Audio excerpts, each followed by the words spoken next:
व्यक्ति जब जोर से, आपने कई बार देखा होगा जब कुल्हाड़ी के साथ पेड़ काटा जाता है, पहला व्यक्ति जब पेड़ काटता है तो पहला कट सबसे ज्यादा जोर से मारता है, हाँ या ना?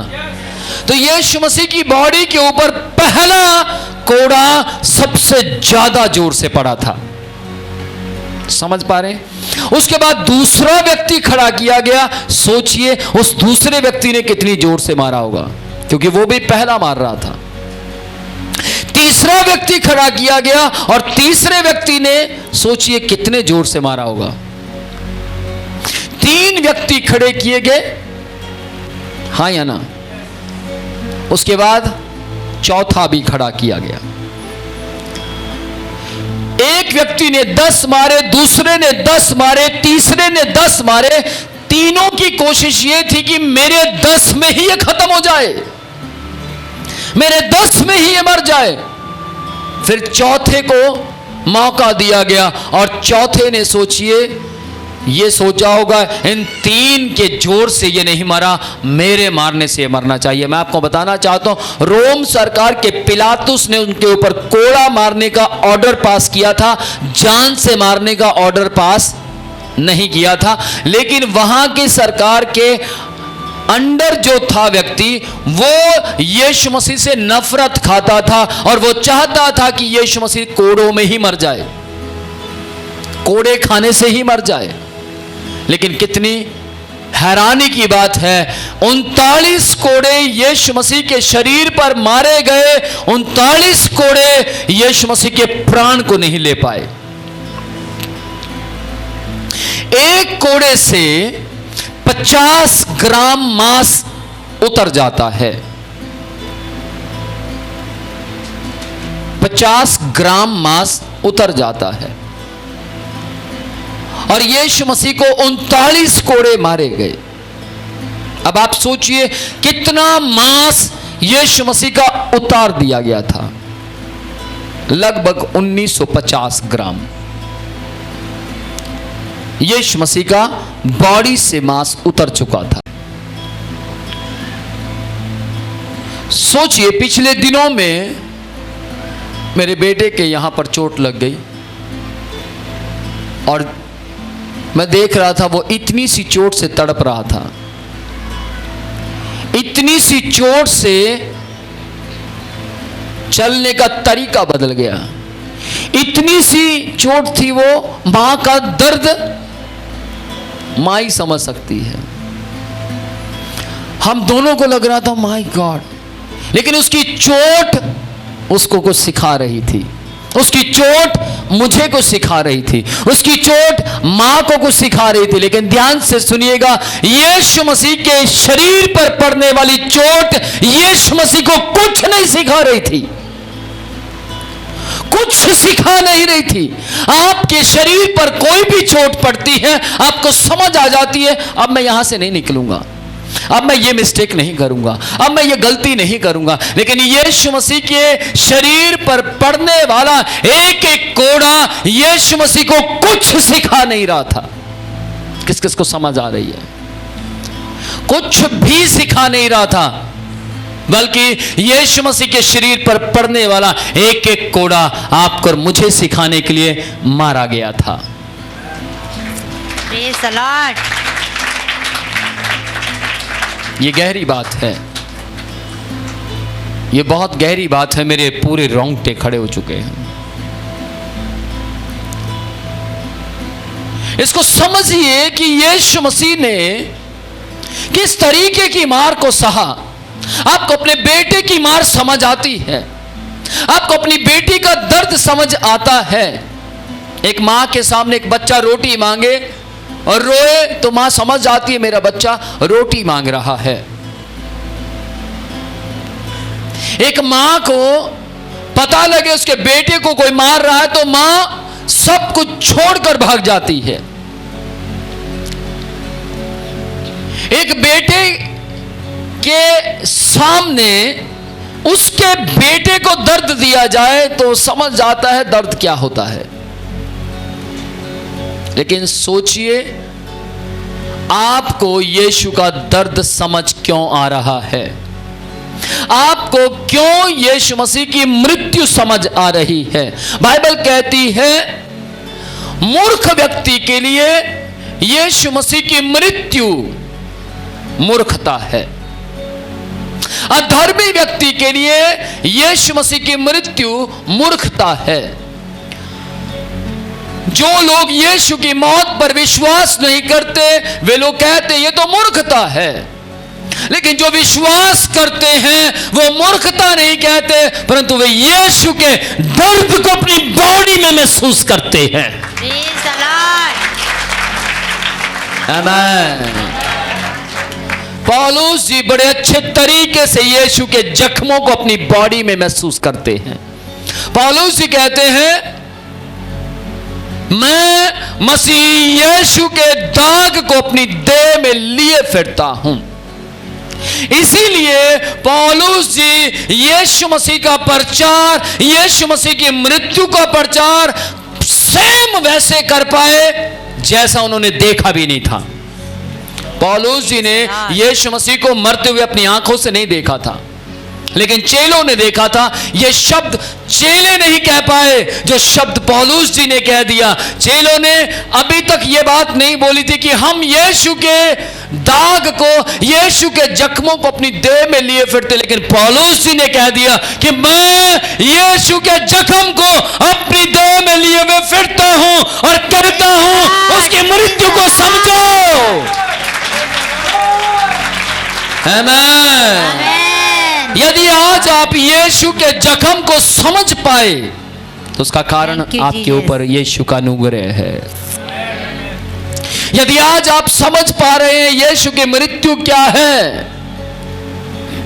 तो आप यीशु को समझने के लिए, यीशु को जानने के लिए कोई भी संगति मिस नहीं करेंगे। आमीन। ध्यान से सुनिएगा, मैं फिर से उसी बात को बोलना चाहता हूं। एक मां को अपने बच्चे का दर्द समझ आता है। एक माता पिता के बच्चे को जब नौकरी से निकाल दिया जाता है तो माता पिता को उसका दर्द समझ आता है। हम समझ सकते हैं तेरे दर्द को।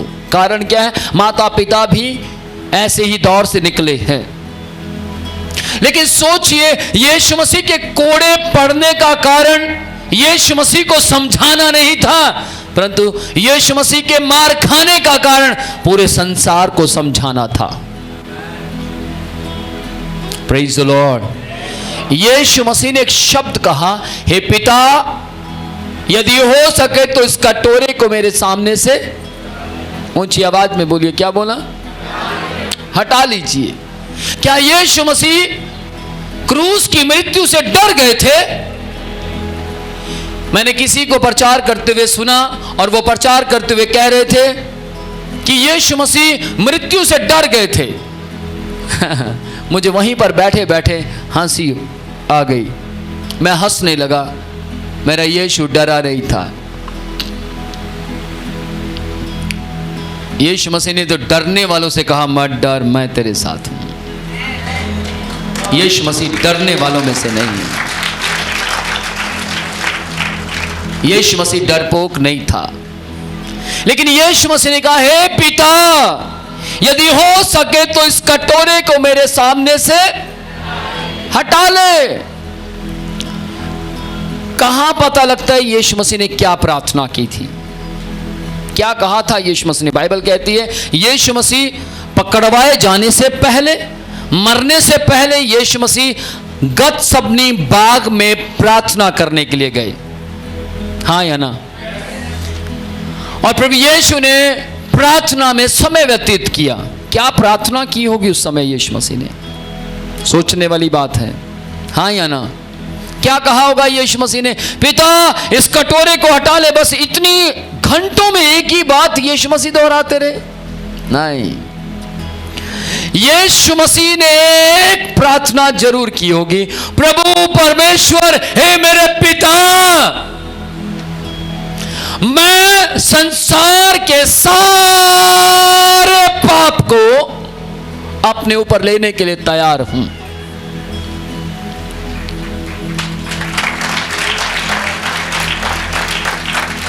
मैं सारे संसार के श्राप को, रोग को, परेशानियों को, दुख को, पीड़ाओं को अपने ऊपर लेने के लिए तैयार हूं। परंतु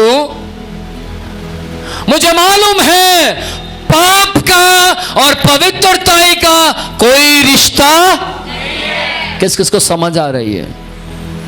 कोई रिश्ता नहीं है। अब मैं बता रहा हूं यीशु मसीह क्या प्रार्थना कर रहे होंगे गतसमनी बाग के अंदर, क्या प्रार्थना कर रहे थे। Praise the Lord. पाप का और पवित्रताई का कोई रिश्ता मुझे मालूम है। जैसे ही मैं पापी होऊंगा आप मुझे छोड़ देंगे। प्रभु मैं आपसे अलग नहीं होना चाहता। यह प्रार्थना यीशु मसीह गतसमनी बाग में कर रहे थे। मैं आपसे अलग नहीं होना चाहता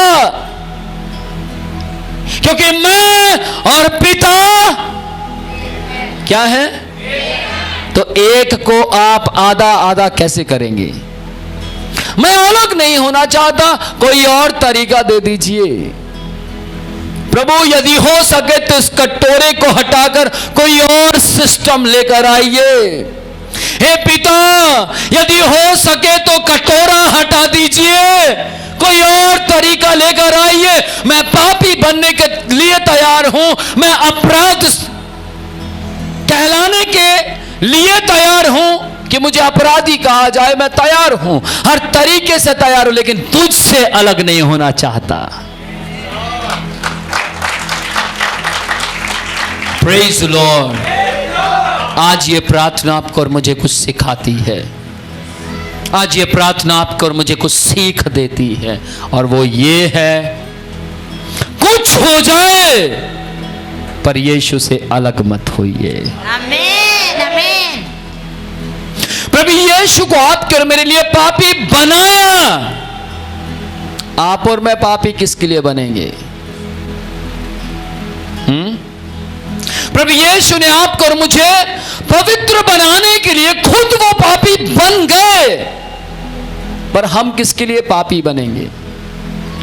अब हमें पापी बनने की जरूरत नहीं, हमें तो केवल और केवल पवित्र बनने की जरूरत है। आमीन। प्रभु यीशु ने कहा मैं चाहता हूं तुम सिद्ध हो जाओ, और पवित्रताई का दूसरा मीनिंग है सिद्धता। पवित्रताई का अगर आप पवित्रताई का दूसरा व्याख्यान निकालें तो उसको बोलते हैं सिद्धता, सिद्ध हो जाना। और बाइबल कहती है जो परमेश्वर के बलवंत हाथ के नीचे दीनता से रहते हैं, परमेश्वर उन्हें स्थिर करेगा, सिद्ध करेगा और ठीक समय पर बढ़ाएगा। Praise Lord, hallelujah.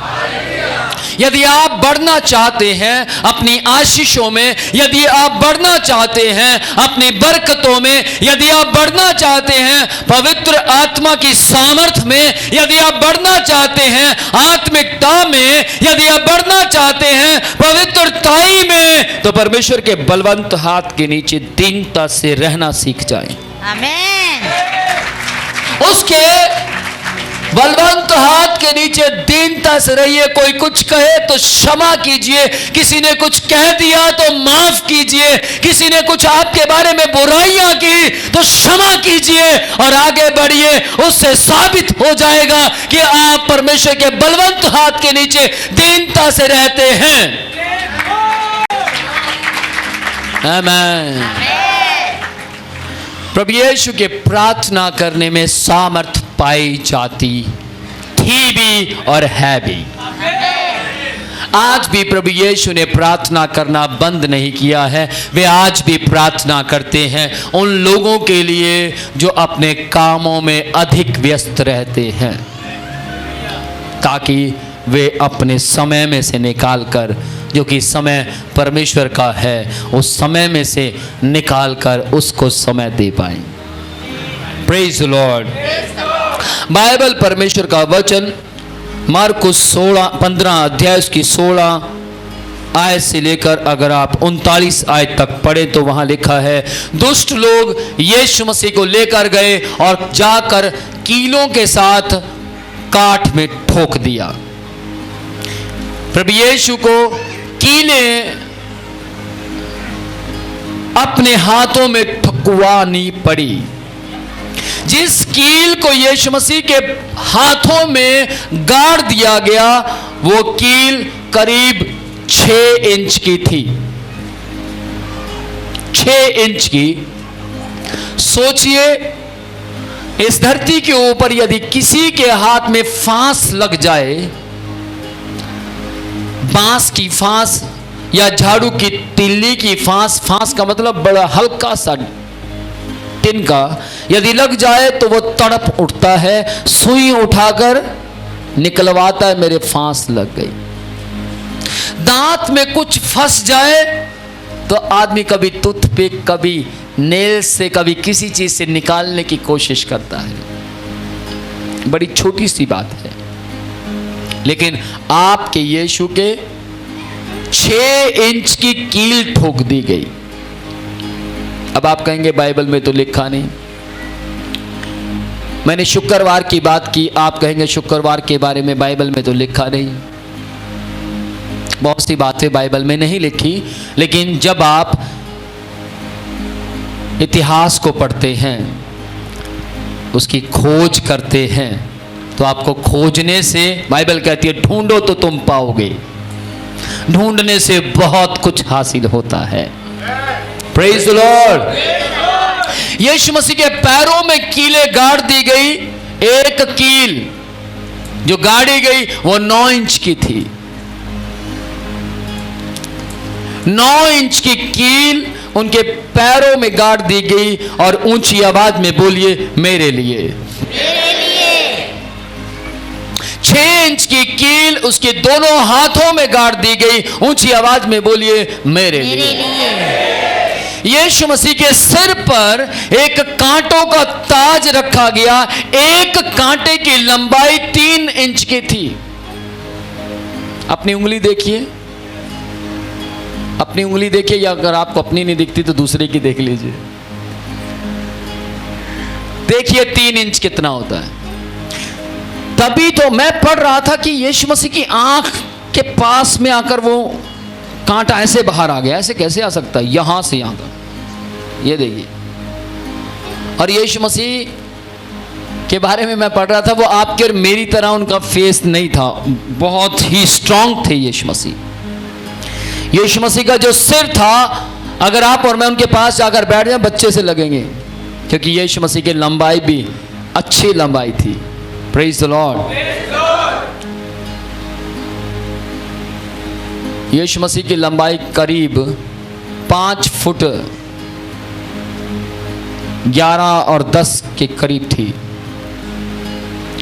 अच्छे लंबे थे यीशु मसीह।